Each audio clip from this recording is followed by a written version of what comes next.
Well, hello again. It's Paul Lyons back again with his latest Lyons on lockdown painting. Let's see if we can manage to do this without camera problems this evening. So this evening's image is intended to be a mountain scene. So there's some mountains up here, but there's a stream going down here, and there's grassy area, another grassy area, more, well, tussock I suppose it is really. Some rocks in the river. So there's a number of different areas on this painting to deal with, and they're all, well, they all need different techniques, I guess, different approaches. So, well, let's start off by putting a bit of grey-blue in the sky just to kick things off, as it were.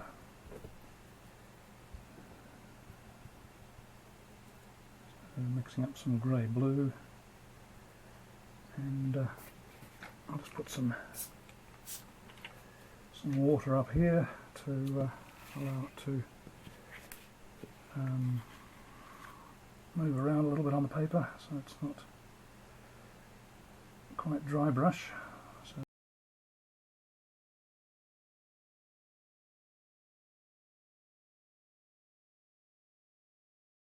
and just let some of it slide away.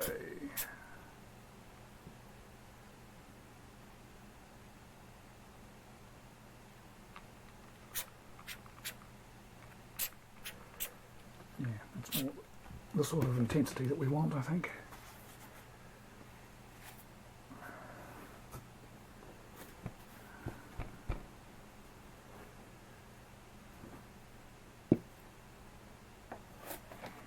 Maybe take that off as well, just there. So let's let it move around a little bit just to even out the pigment concentrations a bit. Now, probably doesn't matter very much, in fact. When we put the dark on, we probably see, oh, those snowy areas look pristine white. But for the moment, at any rate, I'm just taking some of that pigment off. All right, so let's abandon that for a moment or two, and so I don't want colours bleeding back up into the sky, so I'll work on something that doesn't really touch this sky area. So this peak here is only very slightly in contact with the sky, so we'll take a risk. And that's got a little bit of green at the top. It's very dark green, but I think it's grey.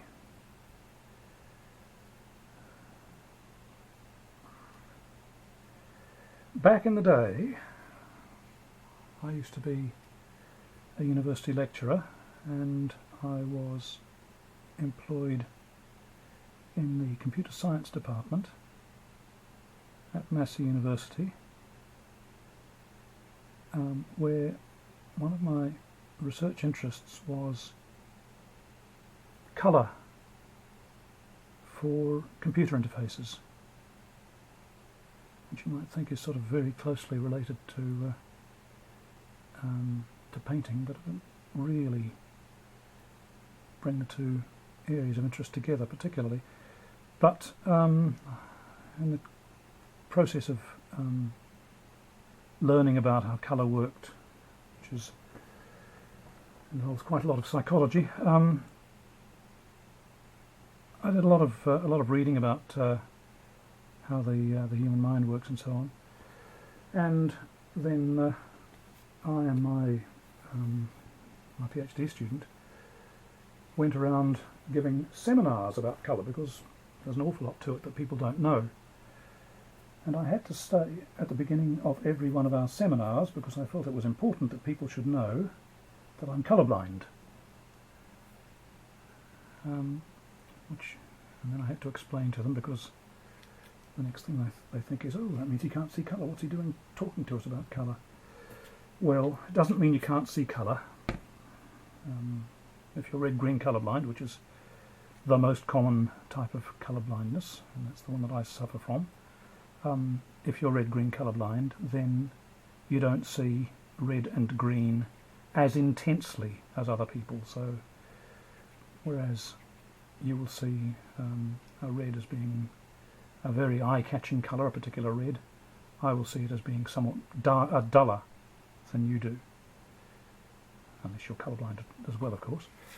So how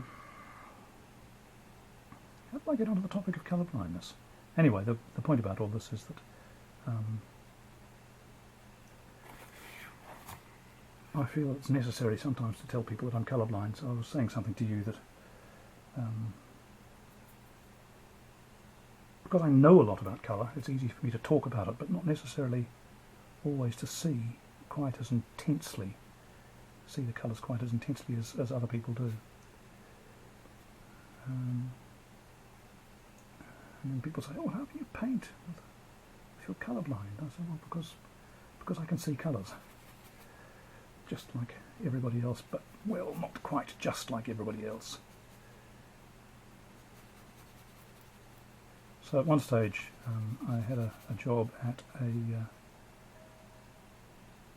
a factory that manufactured spectacles, glasses, and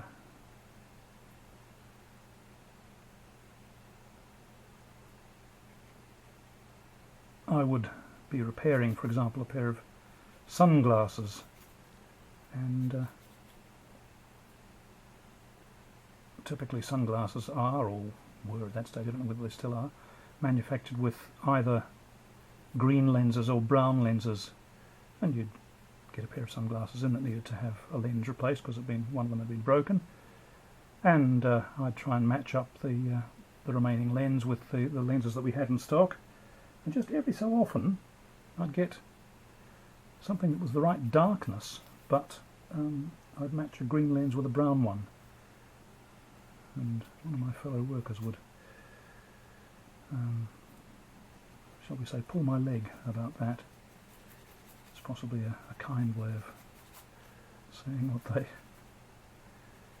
they said. But yeah, it was kind of annoying. The other occasion on which it was particularly apparent was when I was a teenager and playing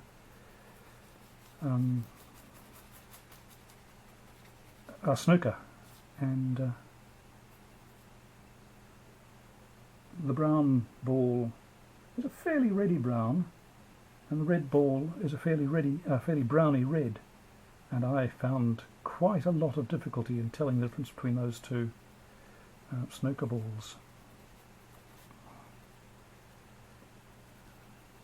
But if you were really unkind, and if you turned a set of traffic lights upside down, I would know, because I can see the colours in traffic lights.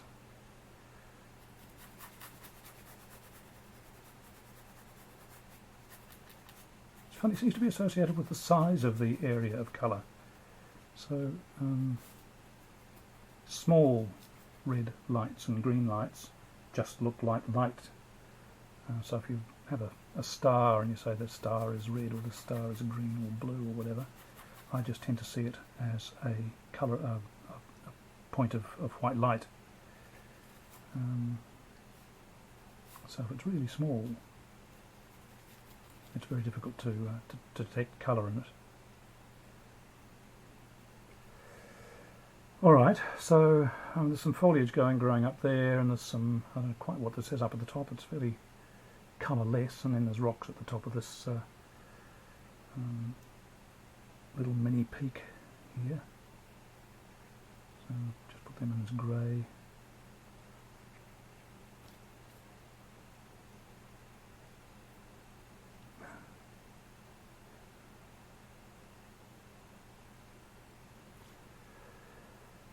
Alright, and there's I think some scree down here, so that's also, it's going to be not dissimilar to that colour really, maybe a little bit darker.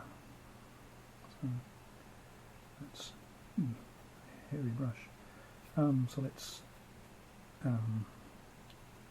put that in.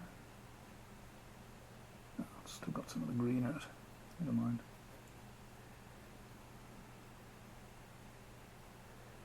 Nobody's going to pick me up on that and say, oh, that's not correct, the colour's slightly different. Alright, so that's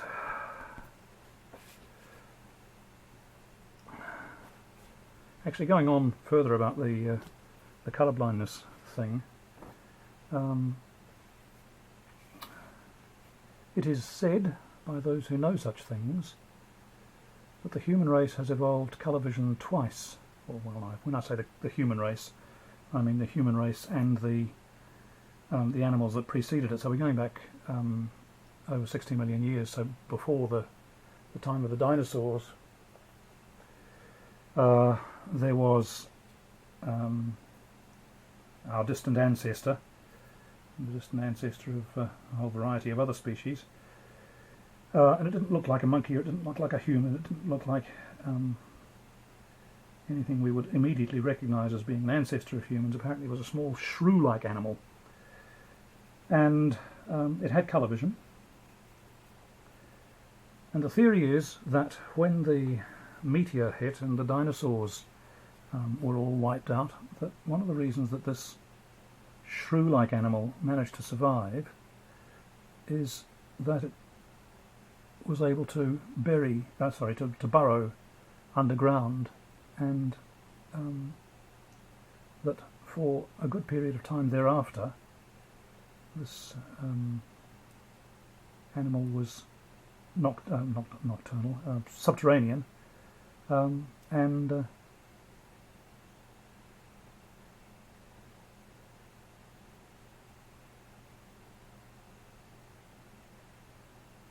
there wasn't a great deal of point in having colour vision underground. So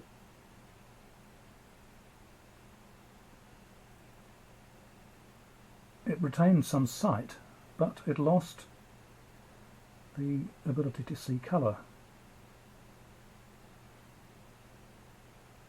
And then oh,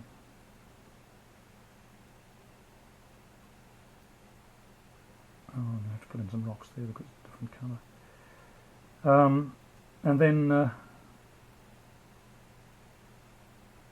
after whatever amount of time it was, thousands of years I suppose, the Earth settled back into some sort of semblance of the environment that it is at the moment, and these animals emerged from their underground hiding place, and they evolved into a variety of different animals, including our ancestors, which then evolved colour vision again. So the interesting thing about all of this, from my point of view, is that during the time when they were underground, these animals had monochromatic vision. They didn't have colour vision, they could only see light and dark. And they were operating within an environment. They needed to survive in that environment, so they needed to have some sort of way of modelling the environment that they were within. They needed to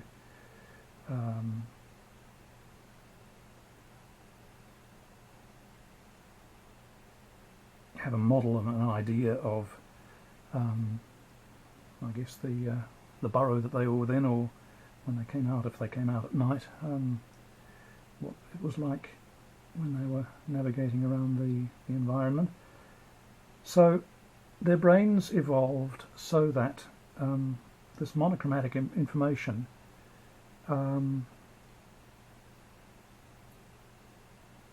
was what they used in order to build up an idea of the environment that they were within. So you and I, when we look around, we see the room that we're within, or the street that we're driving along, or whatever it happens to be. And, you know, it's a nice three-dimensional environment, and it's all full of colour. And the interesting thing is that it's not the colour part of our visual system that builds up that model. That the model is still based on the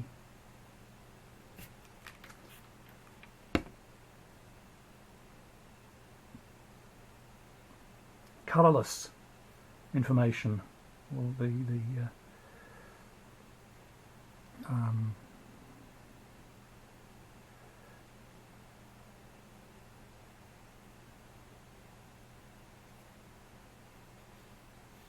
where are we?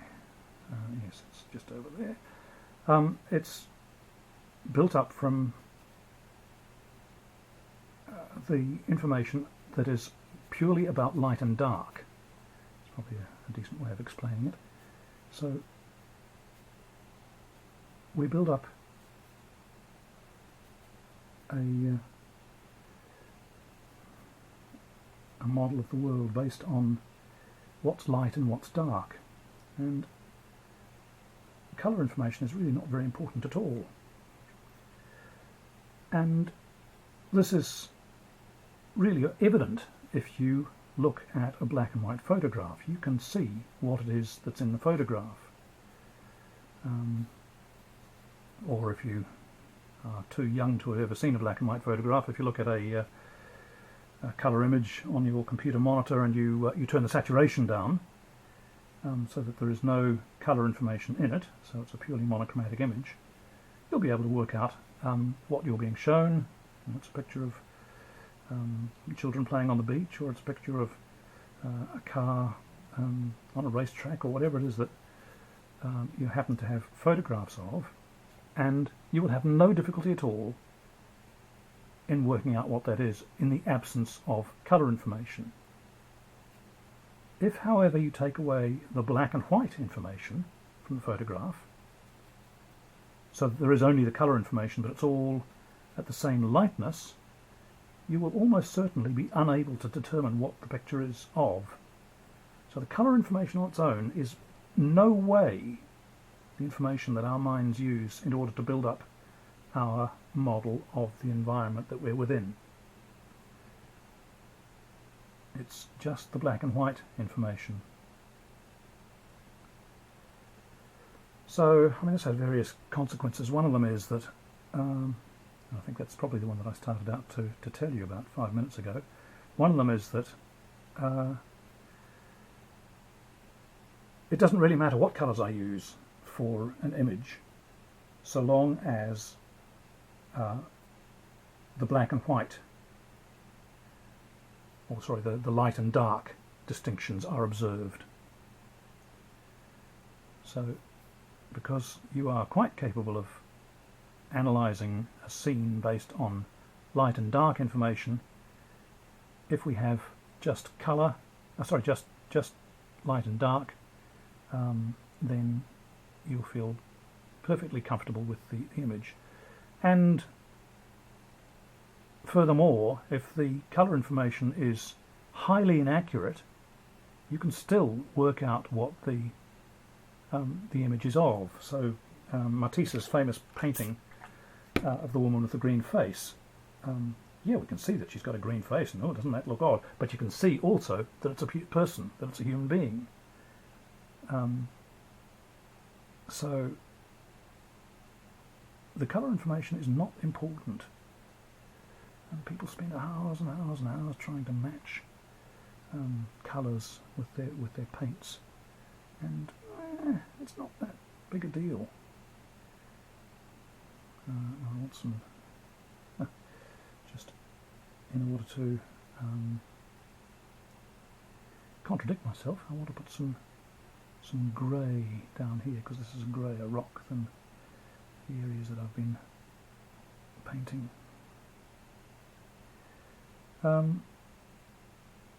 Oh, there's another thing. You're colourblind. We're all colourblind. You're colourblind.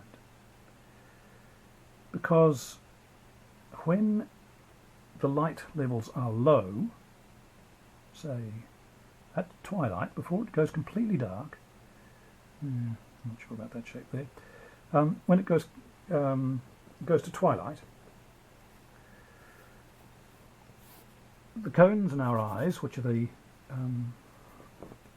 types of cells that detect colour, the cones don't receive enough light to function, and we're left with the rods in our eyes.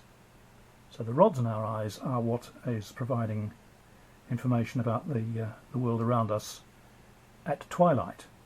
And the rods, although they are most sensitive to a particular colour, which is a sort of yellow-green colour, they don't make any distinction between colours. They can't tell our brain that they're seeing that yellow-green, or that they're seeing blue, or that they're seeing red, or anything else. All they can do is say they are seeing light. So in the twilight, the information that you get is lacking any colour component. So we're all colourblind in twilight.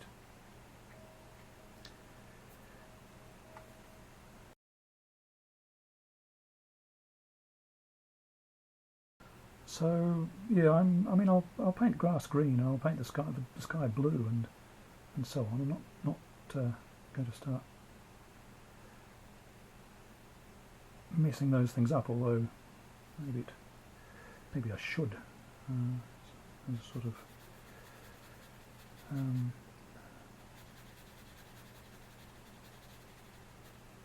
subtle way of getting back at those people who teased me in the New Zealand Optical Company all those years ago. New Zealand Optical Company no longer exists, so I don't mind about slandering it. In fact, I think they went broke the year after I finished there.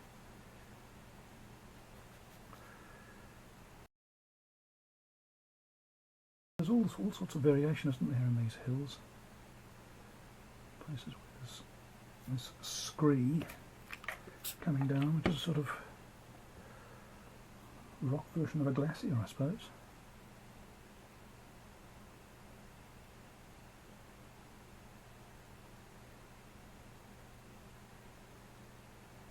Places where there seems to be, I don't know, whatever it is, lichen or something that's producing just a hint of colour in the hills. Places where the rocks are really dark.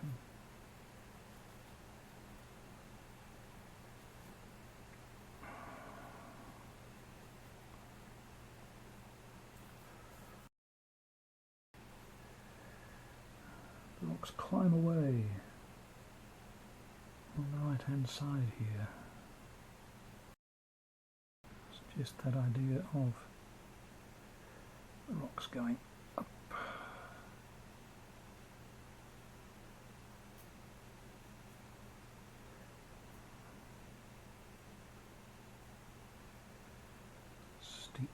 Steep slopes that you wouldn't really want to build your house on. Let's put a bit of colour in there just to see if we can indicate some slope. Okay, so nearer items, or nearer parts of the landscape. So what do we do first? I think maybe if we do some of these rocks, here's my scraper. There's a decent looking scraper.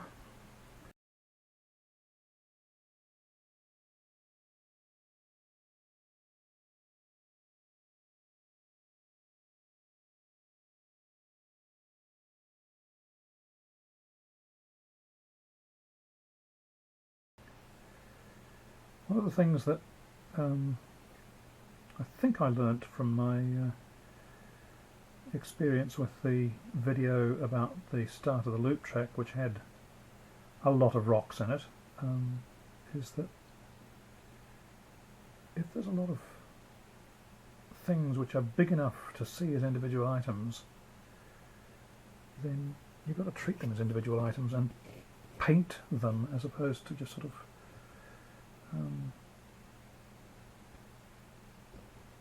try to do them all the same way. So they're all slightly different and they've all got their own individuality. As if there were soldiers on parade, you could try and do them all the same. But then I guess that people would say if you did them all slightly differently, all got the individuality in those soldiers.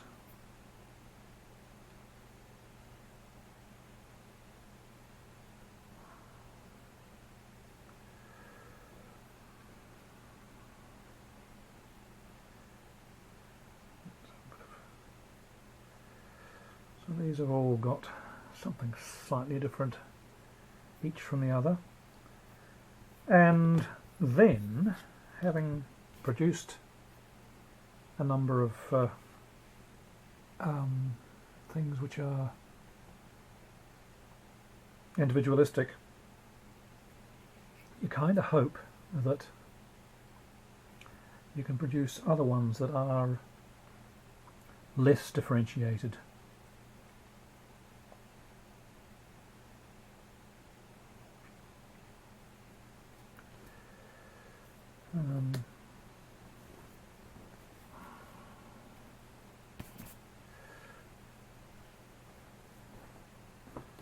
So there's stones along the bank here, and I hope that I don't end up having to paint each one as its own individual thing with lights and darks on every single one of them, so that so what I think I'll try and do is to I'll stick my hand into the wet paint down there. Do a lot of individual, oh yeah, there's a bit of water there, a lot of individual shapes, some of them bigger, some of them smaller, some of them this shape, some of them that shape, and then I'm hoping that I'll be able to rely on the fact that the towel that I'm using at the moment is quite good at, if you scrunch it up, it's quite good at producing some texture, so that should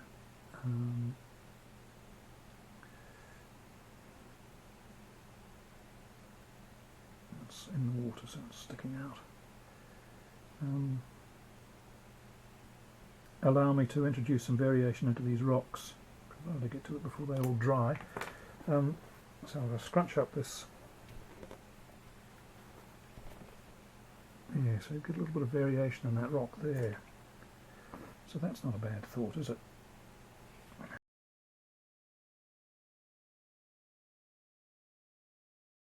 Oh, this is an observation I made down at the Manawatu River,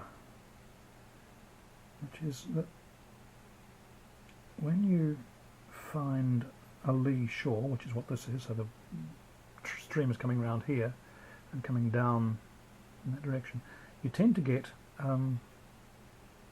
during the floods, there'll be boulders and rocks and pebbles and sand and I can say slime, that's not the word I'm looking for. I mean, it behaves in a sort of slimy fashion, but silt being carried down with the water. And then when they come to the lee shore, coming down here where the water flows, because it's quite shallow here, the water flow is lessened by the fact that it's shallow, so it slows down, and it drops the big boulders first.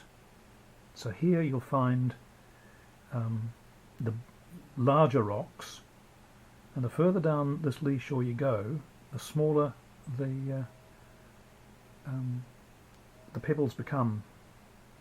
So they're big rocks at the top, and there might even be huge boulders at the top if they're carried down by a flood, and then they become rocks, and they become pebbles, and then they become gravel, and then they become silt, or sand and silt, down further downstream, all the way down at the bottom of the beach that you get. So this is technically, I suppose, it's a beach. It's a very small one. So I put big rocks. It's a rather hairy rock up there, isn't it? Up at this end. Didn't quite get to that soon enough. And littler rocks further down. So I haven't really quite got as much. Having said that, I haven't got quite as much variation in the rock size as I would like. But nevertheless, the idea is there.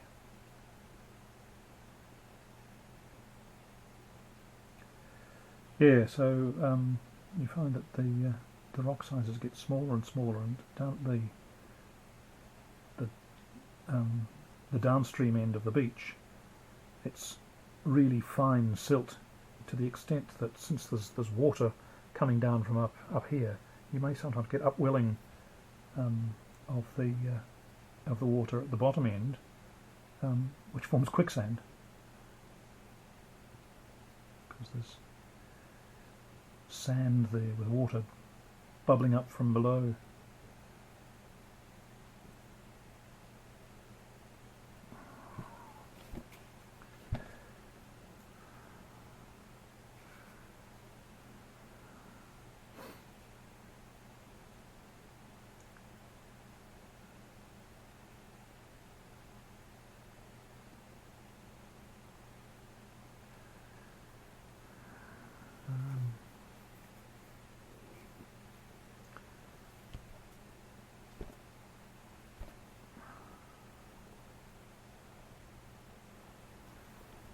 On the whole, I think that those rocks are more successful than the ones I did in the entrance to the loop track painting.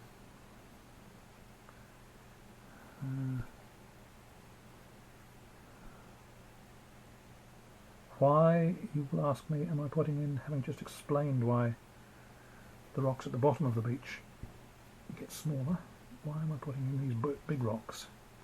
Because these are not on the beach, these are in the main flood of the stream, so they're not subject to this effect of the water slowing down when it gets to the bottom, the downstream end of the beach. I suppose it's the lee of the beach, is it? Be the right word to use. So these are just things that are being carried down in the middle of the stream.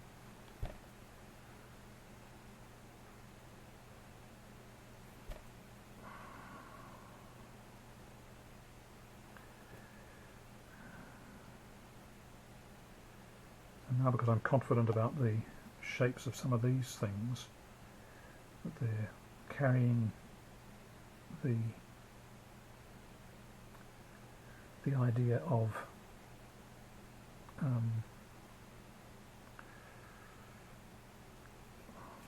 properly painted shapes, I'm able to be a bit more cavalier, I think, with these with these ones down here.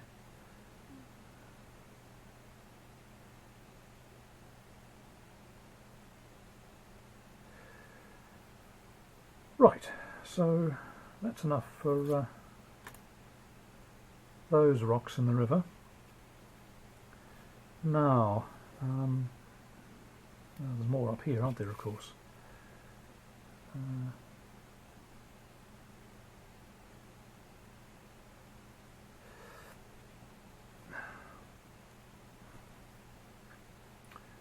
might try and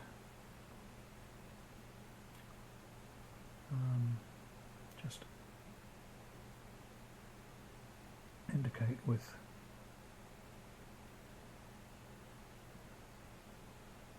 the edge of the brush. So I go basically all the way across the stream at this point. So let's just do some of the edge brushing in one direction and some in the other.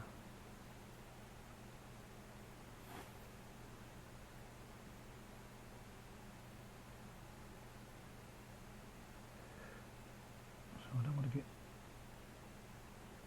solid areas of paint there, which I'm just starting to get now.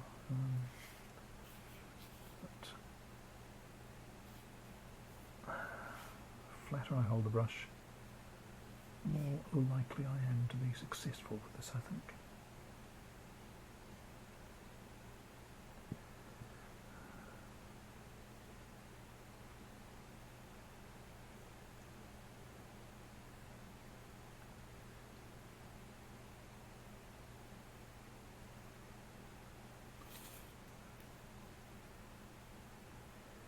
Of course, the paper's got bumps on it that lend themselves to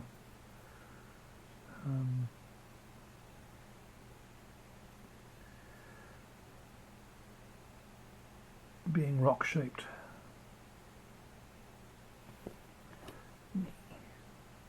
It's got an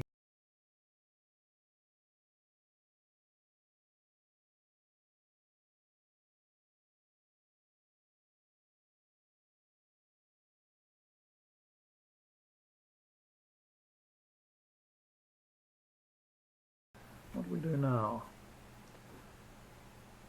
So I'll just put something up there. I can't really paint there, so I guess try and paint in around this area. So there's various things going on up there. There's mostly tussock in terms of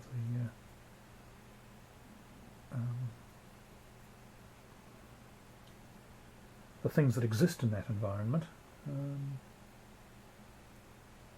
But there's various flavours of tussock.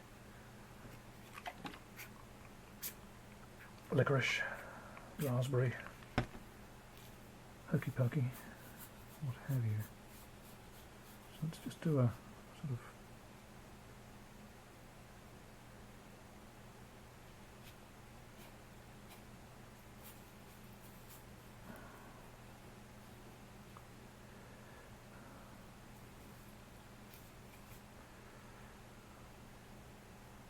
I'll wash over everything and then just come in with some darker colours.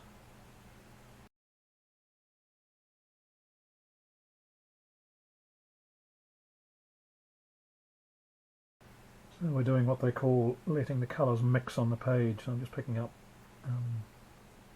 essentially alternating between light and dark.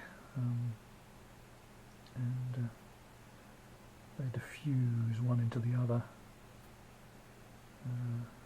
to allow me to suggest bushes with or tussock.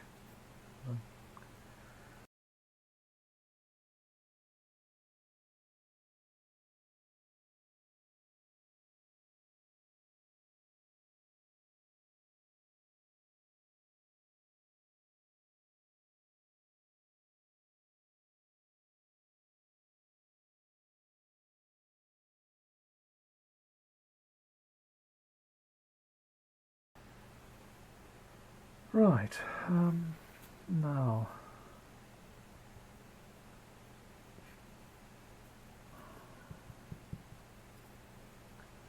sort of ordinary grassy bit over here, just a little flat plain without any bushiness to it, just why it's almost as flat as a golf green.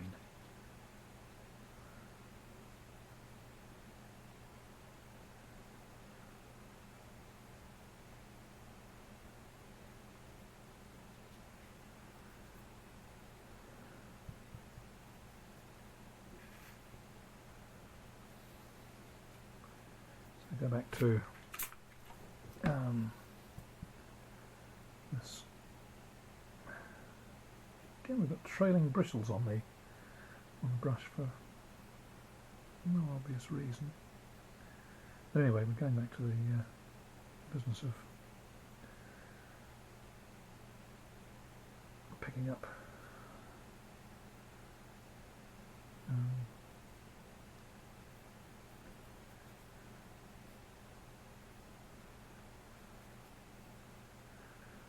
lights and middles and darks to just deal with a couple of bushes over here, or a couple of tussocks over here.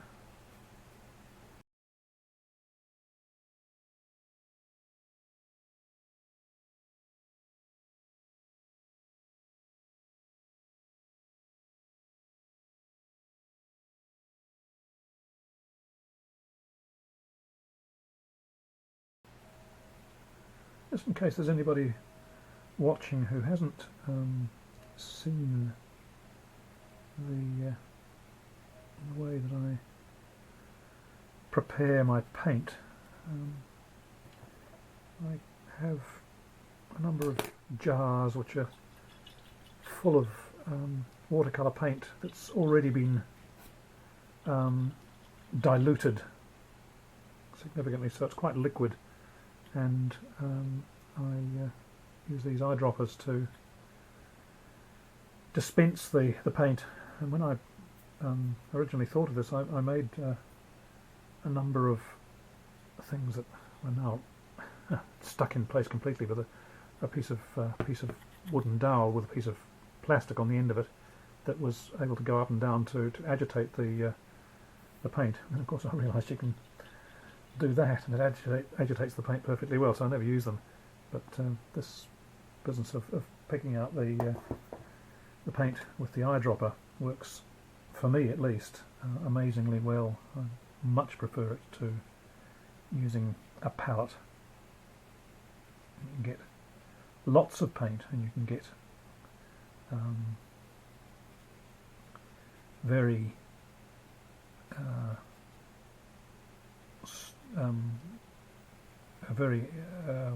intense colours out of the jars.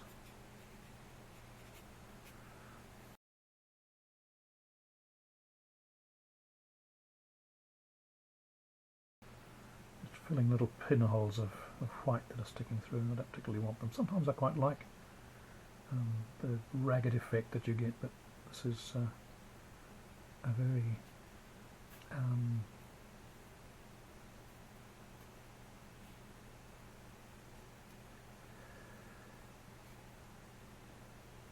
full texture that I want from the plants, not from the colour of the paper underneath. Now what I want to do up here is to try and suggest that the same sort of plants are growing up there, but they're further away from us, and I don't really want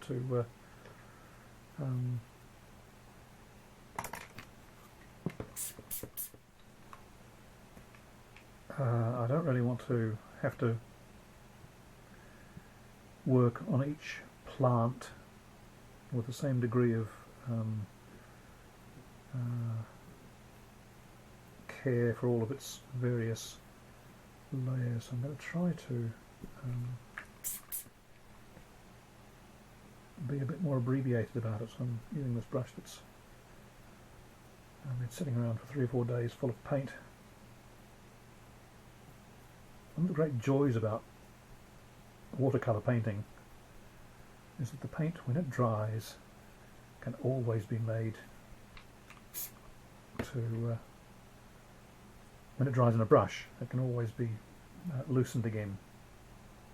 When it dries on the paper, it's almost immovable. I had one painting at one stage that I thought Um,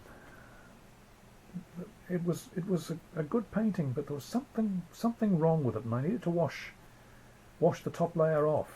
So it was a big paper. This is big painting. This is a quarter sheet, so it was a full sheet of watercolour, and I wanted to wash it off. So I took it outside. I turned the hose on it gently at first, and after a while, when the paint didn't seem to be moving at all, not so gently. In fact, you know how you can turn up the intensity of a hose.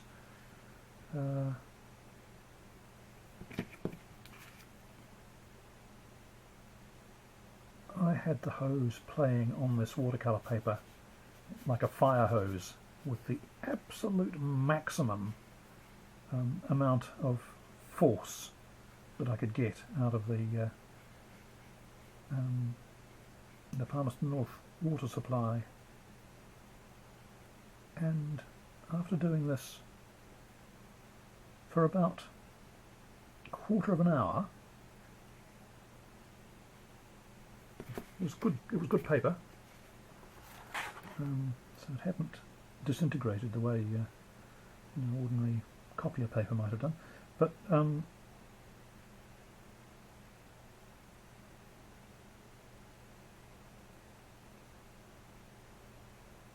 90% of the paint was still in position. The picture was pretty much intact.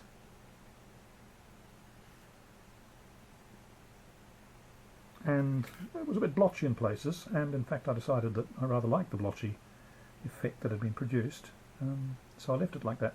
But the interesting thing, for me at least, was the robustness of the painted surface. It was extraordinary. I had no idea how solidly the paint would hold onto the paper.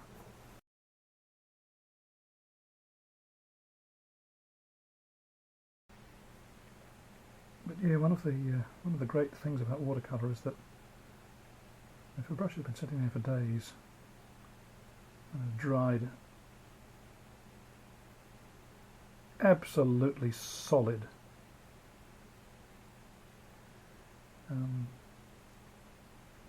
just put it under the tap. 5 minutes later, it's as pliable as it ever was. Of course, it's completely different from oil paints and acrylics, which, well, oil paints are fabricated with linseed oil, and linseed oil reacts with oxygen and polymerizes, so all the molecules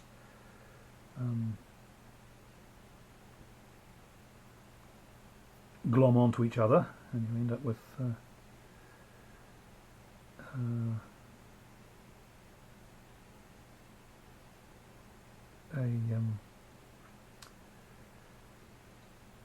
plastic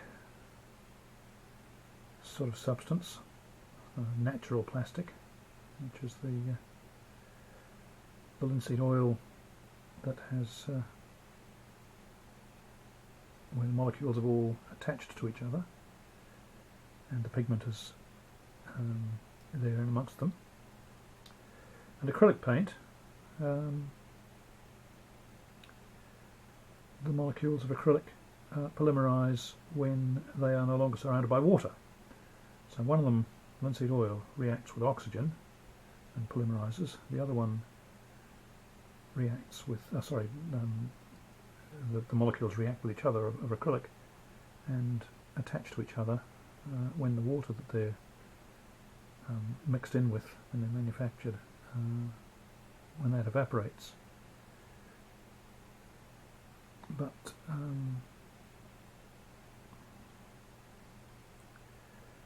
in both cases, the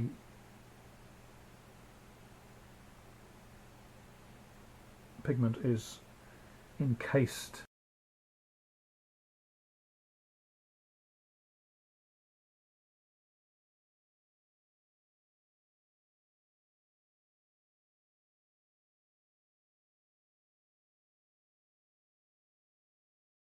do is to get the impression of grasses. Still not really separated enough.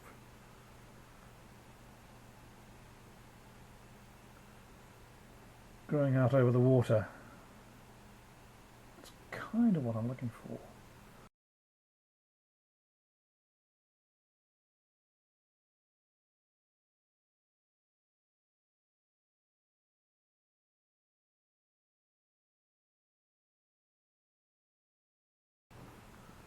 All right.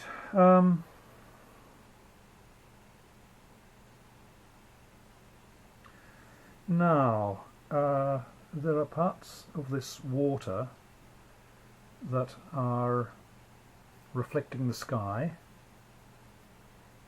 and there are parts of this water that are showing the stones underneath. So I think I'm going to have to paint them explicitly. No, let's just leave that, I think. Have you noticed how often I say let's just leave that and then I go on and work on it?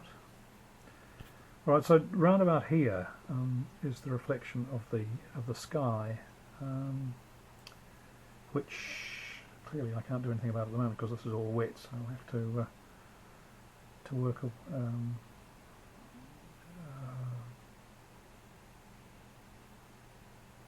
away from there. Let's go back to the other brush. So, well, water tends to be green, so I'll just put in some green in the locations where the water is visible.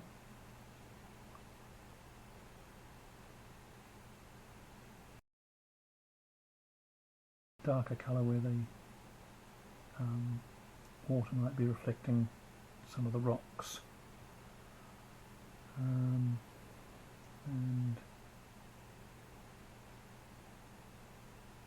bits of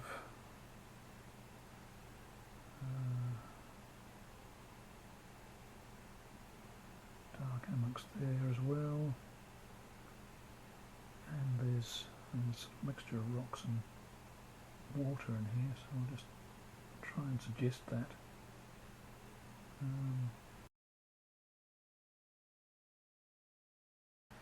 And there's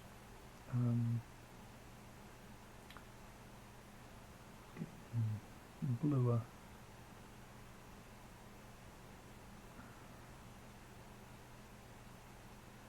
and here's a bit of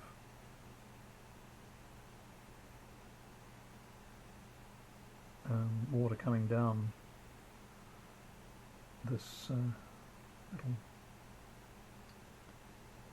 gap in the rocks, which I'll try and suggest.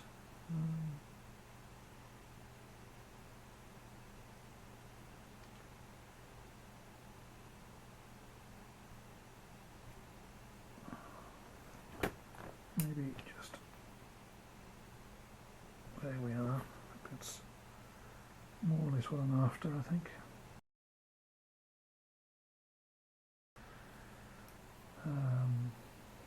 And then in this water there's dark from the rocks that loom above it.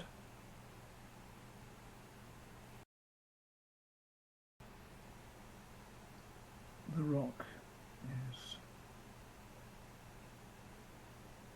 shading the water and also being reflected in it.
fiddly in this area, isn't it?